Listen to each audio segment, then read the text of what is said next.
Olá, você sabia que o povo que saiu do Egito, o povo israelita que foi liberto de lá, a quantidade de pessoas é estimada entre 2 milhões e meio e 3 milhões de pessoas? Você sabia que daquelas quase 3 milhões de pessoas, todas elas estavam saudáveis? Pois bem, essa história que a gente vai relembrar hoje. Então o que aconteceu ali naquele momento foi que Deus usa Moisés para que, através de Moisés, seu intermediário, Deus inflige sobre o Egito 10 pragas, e a última praga foi a praga determinante que fez com que o faraó liberasse o povo para sair do Egito. Era a praga da morte dos primogênitos. O que aconteceu ali, Deus vai lá e fala para Moisés e fala para o faraó que naquela noite fatídica viria o anjo da morte e ceifaria de cada residência daquela região o primogênito, ou seja, o primeiro filho. Só que Deus deu orientações a Moisés e fez com que ele orientasse o povo que naqueles dias que antecederam essa última praga, essa 10ª praga, eles preparassem um cordeiro. Era um cordeiro daquele ano, era um cordeiro perfeito, imaculado, sem doença, sem mancha. E eles iam naquela noite, naquele dia, sacrificar aquele cordeiro. Eles iam pegar o sangue daquele cordeiro, colocar numa bacia, numa cuia, e os pais de família deveriam colocar no umbrais e na verga da sua porta aquele sangue, ou seja, com um chumaço de folhas e galhos, eles iam depositar nos batentes da porta o sangue daquele cordeiro. E aquele era o sinal para que o anjo da morte, que quando passasse aquela noite naquela região do Egito, ele ia ceifar o primogênito, porém, na casa cuja porta tinha a marca do sangue, o primogênito seria resguardado. Muito bem, então o povo se preparou para aquilo e fizeram lá a lição de casa, e o povo de Israel, em cada um nas suas casas naquela noite, fez um jantar, porque Deus ordenou que aquele cordeiro cujo sangue foi colocado nas portas, ele devia ter a sua carne assada no fogo. E Deus fez uma ressalva. Não podia ser a carne cozinhada na água, não podia ser a carne crua, mas tinha que ser a carne assada no fogo. Isso tem muito sentido. Então aquela noite teve um jantar em todos os lares, as habitações dos israelitas. Tenso, porque eles sabiam que viria o anjo da morte para matar. Havia um anjo ali operando a morte. Era um momento de morte em toda aquela região. E as famílias tensas, porque eu imagino que ali famílias se prepararam, colocaram o sangue na porta, mas ficava aquela dúvida, será que o meu primogênito não vai morrer? Então eles podiam ter tido uma noite tensa. Em outras casas, talvez o clima era outro, eles estavam celebrando, porque afinal abraçaram aquela promessa do Deus que é fiel, o Deus de Abraão, de Isaac e de Jacó, e eles já tinham certeza plena de que seriam preservados, porque afinal de contas 10 pragas vieram, já 9 pragas haviam vindo sobre aquela região e eles foram preservados. Então em lares havia alegria, mas em outras uma tensão. Nota que tudo isso é um símbolo, tudo isso remete à realidade que nós vivemos hoje. O Egito, pela Bíblia, ele simboliza o mundo, o cativeiro, aquele povo estava em cativeiro. E hoje nós passamos também por um momento de morte em todo o planeta. A gente ouve, nós estamos em abril de 2020, a gente sofre esse momento de pandemia e a gente ouve mortes em todos os cantos da terra. Momento onde a morte está passando, e a morte estava passando ali no Egito. Só que Deus deu uma receita. Outro aspecto que eu quero trazer para você, que tem a ver com aquilo que eu falei na introdução, aquele povo que estava em Israel, eles não estavam ali tirando férias, eles não estavam ali porque eles mudaram de região e preferiram aquela região. Não, gente, eles eram escravos, eles eram cativos. Era uma etnia que estava sob o jugo do Império do Egito. Então eles eram tratados como escravos, eles trabalhavam como escravos. Então garanto para vocês que a jornada deles não era 40 horas semanais, mas eles sofriam muito com o peso do seu trabalho. Eles moravam no lugar onde escravo mora. Tinha um bairro lá onde eles habitavam, e eu também tenho a noção de que não eram casas confortáveis, lugares espaçosos, mas literalmente eles estavam ali embutucados naquele local. Alimentação não era uma alimentação prazerosa, não era algo rico, mas era a ração que um cativo, que um escravo devia comer. E olha, eles carregavam muito peso. Então ali naquela população de israelitas, existiam, como era uma nação inteira que estava ali subjugada, tinham bebês recém-nascidos, existiam crianças, meninos, adolescentes, jovens, adultos, homens, mulheres, idosos. Esse era o extrato, porque uma nação toda estava subjugada ali, vivendo sob essas condições subhumanas e padecendo os males desse ambiente tão deteriorado. Pois bem, então ali, imagina que devia existir pessoas com problemas na sua coluna, porque carregavam peso, excesso de peso. Eles padeciam de males no físico, de movimento repetitivo. Eles não tinham medicamentos como um egípcio, um cidadão egípcio tinha. Então a situação deles, a qualidade de vida, a situação física deles devia ser uma situação muito difícil. Pois bem, Deus ordena que naquela noite em que a morte passava sobre o Egito, que eles participassem daquele jantar. De novo, um cordeiro cuja carne tinha sido assada diretamente no fogo. E eles fizeram isso. Eles fizeram isso. Famílias tensas, com medo de que talvez pudessem ter o seu primogênito ceifado, e outras famílias alegres, e outras meia duvidosas. Mas o fato é que na manhã seguinte, naquela manhã que passou esse jantar, todos os lares, todas as famílias dos israelitas foram preservadas. Já não era a mesma realidade, a mesma sorte para as casas e famílias dos egípcios. Em todas as famílias e casas dos egípcios existia luto, porque o primogênito foi ceifado. Mas nos lares dos israelitas não. Eles tiveram vida, eles foram resgatados da morte. Uma coisa muito interessante.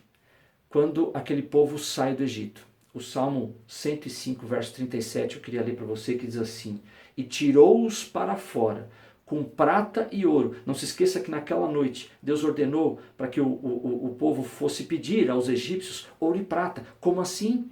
Esse povo que está causando essa mortandade, esses escravos, vem pedir ouro e prata para mim, e sabe o que mais? O que aconteceu? Eles deram ouro e prata. Então eles saíram, olha a situação, eles saíram de uma situação de cativeiro, e agora eles vêm para uma jornada rumo à terra prometida com prata e ouro. E tirou-os para fora com prata e ouro, e entre as suas tribos, presta atenção, não houve um só debilitado. Quase 3 milhões de pessoas. Crianças, recém-nascidos, adolescentes, jovens, adultos, idosos. Puxa, aquela jornada ia ser difícil para quem tinha um bebê, para quem tinha uma criança pequena, carregar no colo, pôr nas costas ou sobre o lombo de um animal. Mas pensa como seria muito mais difícil tirar dali idosos. E que, pela vida que eles tiveram, qual seria a condição física deles? Mas aconteceu, eles tiraram. Mas o que diz esse texto? Talvez você tenha assistido algum filme sobre 10 mandamentos, travessia do Mar Vermelho, a libertação do povo do Egito, e você vê lá uma população e gente com muleta, outros sendo carregados em macas. Isso não é realidade, a Bíblia não diz isso. Sabe o que a Bíblia diz? Vou repetir. E tirou-os para forte, com prata e ouro. E entre as suas tribos não houve um só debilitado. Não havia um só enfermo. Como assim? Como assim? Eles não tinham problemas físicos, o problema de uma péssima qualidade de vida, óbvio que tinha. Mas aconteceu alguma coisa sobrenatural naquela noite. Aconteceu alguma coisa depois que eles comeram aquele cordeiro com a carne assada. Aconteceu alguma coisa estrondosa. Aconteceu algo grandioso com aquela nação naquela noite. Porque quando eles acordaram, não existia um só doente. E eles saíram com prata, ouro e sem nenhuma enfermidade. Mas o que provocou isso? Percebam que na noite anterior, eles colocaram nos seus batentes, os pais de família, eles colocaram sangue do cordeiro. Você sabe que a Bíblia fala, quando ela fala da bênção para o justo. Quem que é justo? É aquele que tem uma boa reputação, aquele que vai na igreja, que lê Bíblia, que sabe orar, aquele que tem uma aparência de religioso? Não, absolutamente não. A justiça que a Bíblia fala é a justiça de Jesus. Então aquele que um dia reconheceu em Jesus a sua justiça e recebe Jesus como sua justiça, como seu Senhor, como seu Salvador, esse é considerado justo pela Bíblia. A Bíblia diz que a bênção do justo, é recorrente isso na Bíblia, é para o justo e a sua família. A Bíblia diz no Salmo 112 que a geração do justo é abençoada. A Bíblia diz em Deuteronômio 28 que o fruto do seu ventre é bendito.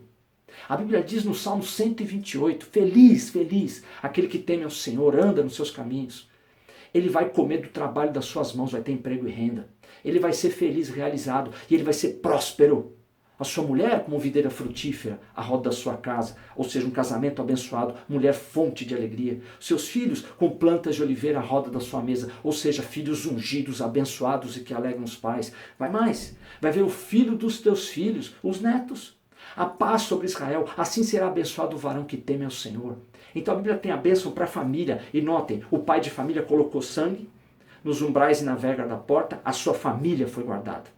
Aqueles que estavam lá dentro, muitos deles talvez tensos, duvidosos se aquilo ia acontecer ou não, se aquela praga, aquela morte ia chegar na casa deles, mesmo com medo, passaram preocupados aquela noite inteira com medo e acordaram vivos e não morreram.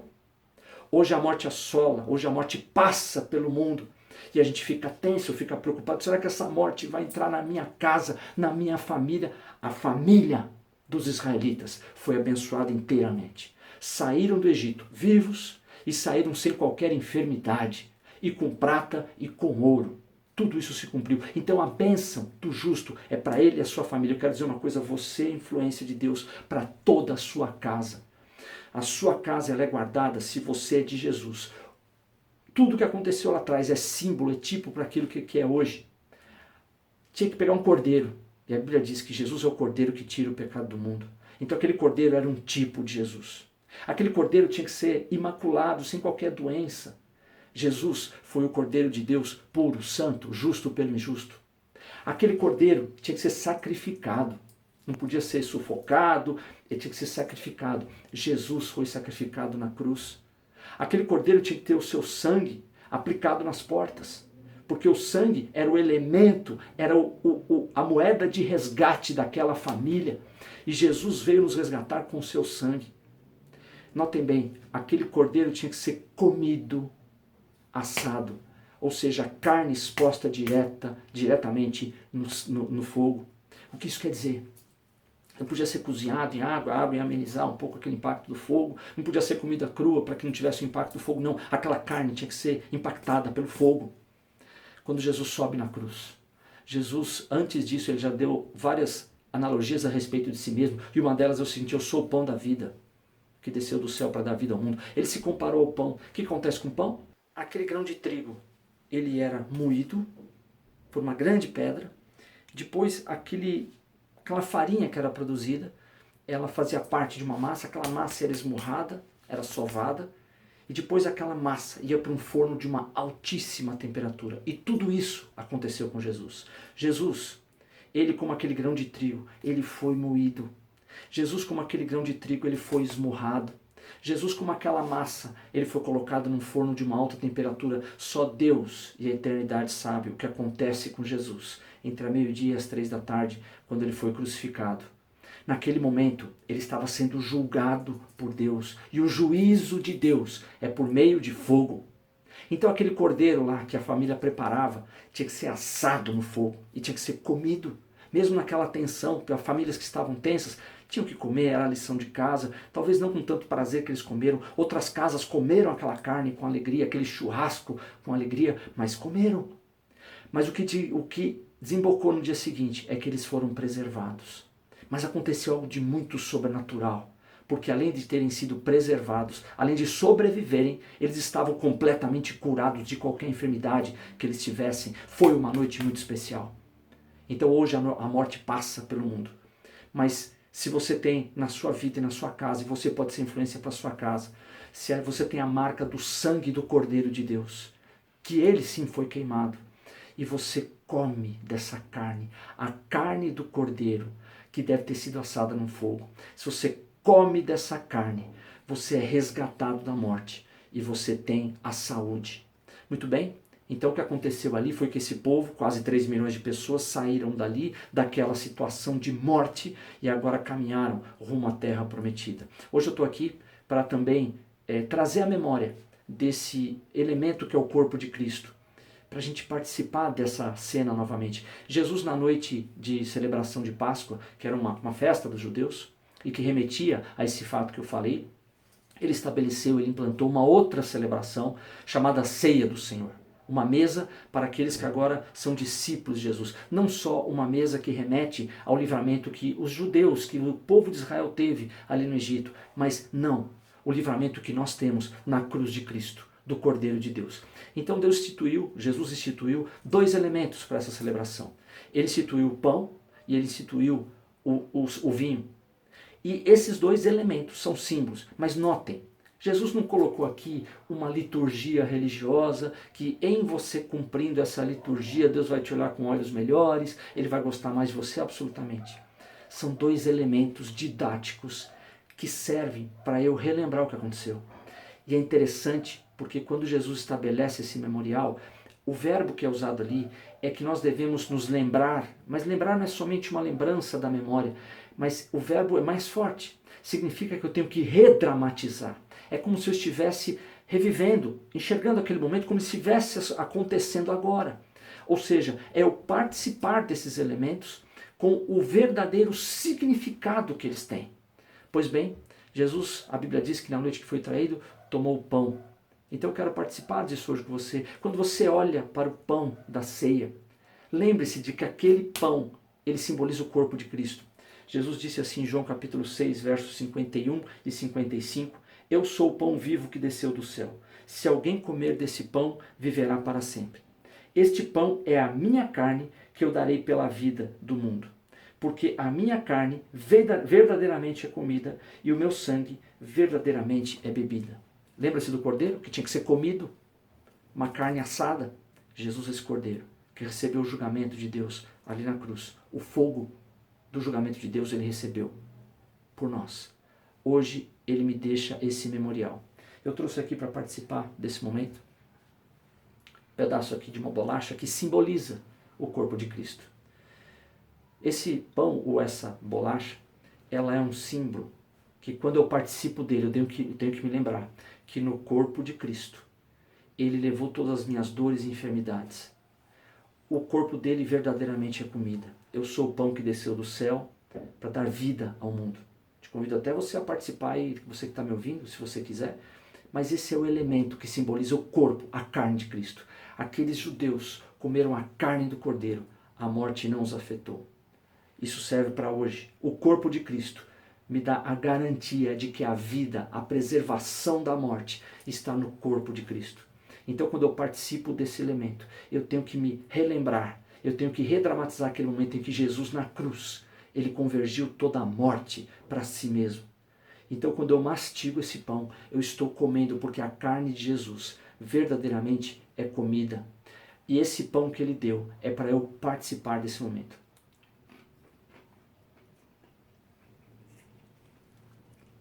Eu tenho aqui nesse copinho suco de uva, que simboliza o sangue de Cristo. Jesus, quando derramou seu sangue, ele diz assim, esse sangue simboliza a nova aliança no meu nome, no sangue dele. Então, quando eu olho para esse suco de uva, eu devo redramatizar a cena de que Jesus na cruz, ele derramou o sangue dele, para que eu pudesse ser perdoado dos meus pecados e eu participasse dessa nova aliança, porque todos os meus pecados foram resgatados. Os judeus colocaram nas portas, nos batentes, a marca do sangue e aquela casa foi preservada. Meu irmão, lembra disso hoje? Você está participando do sangue de Cristo. O sangue que protege não só você, mas a sua família, a sua casa justo. A bênção do justo é a sua. Então, quando você participa desse elemento, a sua casa está sendo protegida da morte, da pandemia, das enfermidades. Você vai passar por essa noite liberto e resgatado.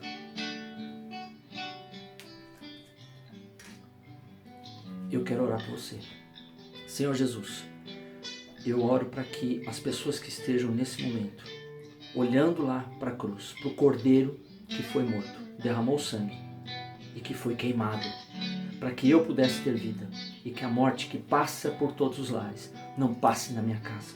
Então, nesse momento, eu quero te agradecer pelo poder de vida que há no sangue e na carne de Cristo. Eu te agradeço, Senhor, pelo poder de saúde, porque aquele povo saiu sem nenhum enfermo. E é isso, esse é o nosso legado.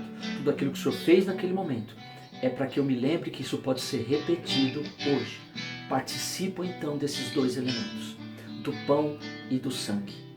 E com eles eu me lembro de que eu tenho perdão dos meus pecados e eu tenho saúde. Independente do momento da história em que vivemos. Seja lá na saída do Egito, mas seja hoje aqui. 2020. Hoje eu tenho livramento na minha casa. A morte não entra na minha casa. Hoje eu tenho uma transformação por participar da comunhão, porque o corpo de Cristo, nele foram projetados todas as minhas dores e enfermidades. Por conta disso, Senhor, saímos em paz. Vamos em paz para o reino de Deus, que já está entre nós. Visita cada casa, visita cada justo, para que ele entenda que a influência de Deus na sua casa é através dele. Visita-nos hoje com vida e com saúde. É a oração que eu faço em nome de Jesus. Deus te abençoe.